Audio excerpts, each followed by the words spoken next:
zamandan sonra salam. İmtahanlarımızı artıq verdik, gəldik. Bu əlimdə tutduğum buraxılış imtahanının kitabçasıdır. Soruşsanız ki, necə keçdi imtahan? Əslində heç istədiyim kimi keçmədi. Çünki Azərbaycan dilindən ümumiyyətlə, yəni 2 mətn varsa, onun birini çatdıra bilmədim, ümumiyyətlə oxuya bilmədim. 10 dənə sualım, yəni sadəcə orada qaldı. Necə köçürdüyümü heç özüm bilmədim. Yəni ümumiyyətlə vaxta düzgün bölə bilmədim. İmtahan səviyyəsi əslində o qədər də çətin deyildi. Sadəcə vaxt aparan suallar çox idi. Həm Azərbaycan dilindən, həm də riyaziyyatdan.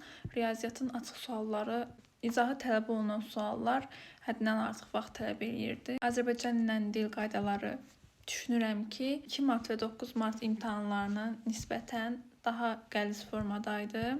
İngilis dili normal idi və bu imtahanda 2 şeyin fərqinə vardım. Birincisi o idi ki, imtahana gedəndə təəccübləndim. Yəni hər yaşdan insan var idi. Mən adətən məndən soruşulanda hal-hazırda nə işlə məşğulsan, yenidən universitetə hazırlaşıram deməyə bəzən utanırdım, çəkinirdim. Yəni alışılmış bir şey deyil deyə mənə onu ifadə edəndə qəribə gəlirdi. Amma imtahanda yəni gördüm ki, həqiqətən də, yəni bunu bilirdim zaten, amma görmək adama daha fərqli bir təəssürat yaradır adamda ki, həqiqətən hər yaşda insan var idi, oxumaq üçün heç vaxt gec deyil. İkinci fərqinə vardığım şey isə o idi ki, deməli imtahanın sonuna artıq 5 dəqiqə qalmışdı və mən tələsə birtəhər yazdıqlarımı cavab vərəqinə köçürə bilmişdim. Amma hələ Azərbaycan dilindən demək olar sualların yarısı qalırdı, heç baxa bilməmişdim.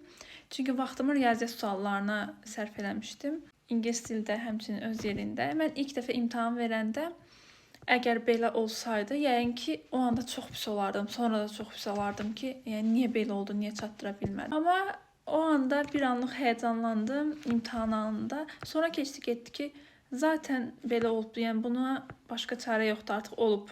Olan bir şeydə çarəsi yoxdursa artıq buna üzülməyə dəyməz. Ona görə düşünürəm ki, 11-ci sinifdə oxuyan Şahnaz olsaydı buna çox üzülərdi, amma indi yəni o qədər də mənə təsir eləmədi. Siz yazın görək kommentlərdə sizdə necə keçdi imtahan, neçə bal gözləyirsiniz, ürəyiniz istəyən kimi keçdimi, imtahanın səviyyəsi haqqında düşüncələriniz nədir, sizcə asan idi ya çətin idi? Mənə qatılırsınızmı dediklərimə? Və son olaraq hər birimiz üçün xeyirlisi olsun, inşallah yaxşı olar. Bu kağız parçası əslində son deyil.